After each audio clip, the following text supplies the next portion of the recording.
All right, Tim, how's it going, man? It's going well. Fantastic. Why don't you first just do a quick little intro, who you are, what you do, where you're from? Sure. My name is Tim Bongiovanni. I am a music producer for a cappella artists and pop and rock artists up in Bedford, Massachusetts. And I own a recording studio up here called Northgate Studio. Awesome, man. Cool.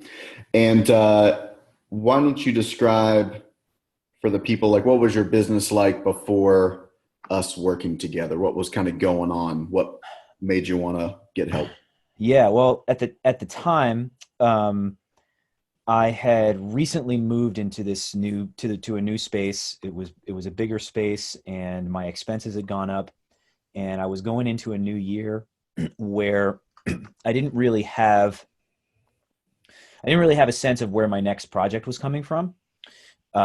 And that was a pretty scary thing because I had bills to pay, bigger bills to pay now, and clearly something wasn't working right with my business, or there was something that I was missing. And so I was kind of in a position of trying to figure out how I could get myself in front of people and get a little more security with like how to find work. Um, and and I saw your ad, and it spoke to me. Like it seemed to me that there was a problem that could be solved here, and so I reached out. Right on, man. Well, cool. Glad you did. We've obviously been working together for a long period of time, Yeah. over a year, I believe, at this point. Hmm. So it's been cool. A lot of different phases, a lot of different stages. Hmm. Um, so you came in, you got help, and then what changed in the business? What were positive changes, just in general? Yeah.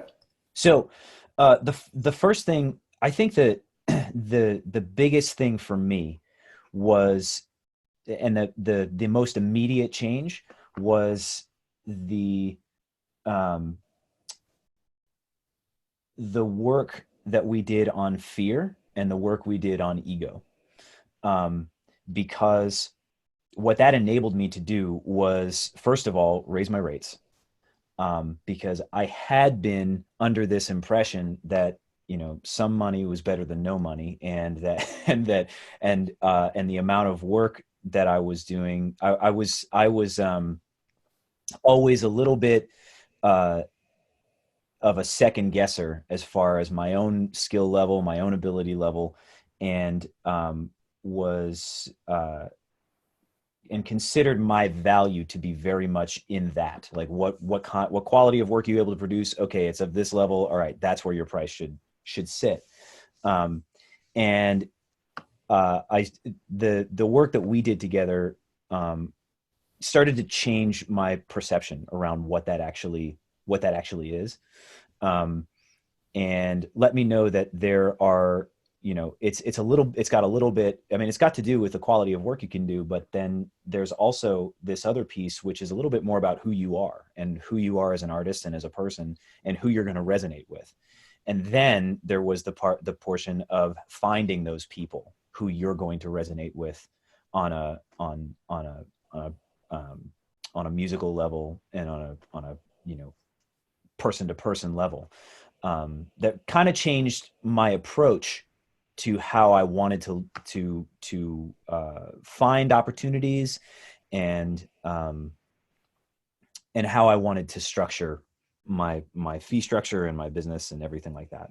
So that was really the most instant change. Um, it was almost as if I was given permission to to value myself more highly. So you're saying you have to change as a person to become more successful with business? Absolutely, 100%. Don't don't scare people away, man. Don't tell them that. No one wants to do that. Nobody's Yeah. gonna want to work. Yeah, man, it's I mean, it's obviously the truth, but it's just a tough sell, right? Because no one wants to change. They just want a secret thing that they can do, Just want right? to see the And we have those, but sure. it But I, they got I to be also the right think that people.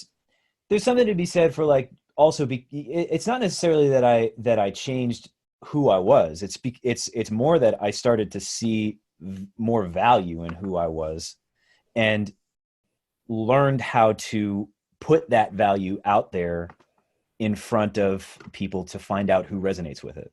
You know, I feel like I'm still the same person. I'm just thinking about all this in a different way. Yep, got it. So now for the fun stuff. Mhm. So what did that result in as far as, what were your rates before? What have you charged now? Sure. How many new clients that, some Yeah. tangible things for people. So, as far as the rates are concerned, I used to essentially what it added up to was I for per track for an a cappella group, it was like $600 a track. And now I'm charging comfortably about $1,000 a track, sometimes 1,200 a track, depending on how they want to structure it. It's a little bit different if they want to do an hourly rate um, versus like a flat rate. Um, as far as new clients are concerned, I would say that I've been able to put myself in front of and field basically a sales call when I want to field a sales call. I know a process for how to go out and find that. And I guess I haven't really thought of the numbers on it.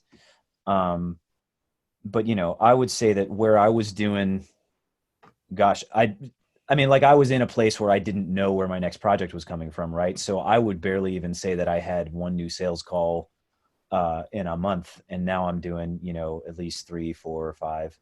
Um, and that all, and that kind of goes in waves. My with my particular niche, there's a busy season. So like right now I'm in busy season, which also means that I'm not needing to do as much on the content side to get more calls. But I would say that I'm in a position to close them better and to and to actually speak to people's needs better than I was before. Love it, man. Cool. So why did you decide to come into a program like this or hire a consultant? It's kind of a weird thing for producers to do. What? Yeah. Um,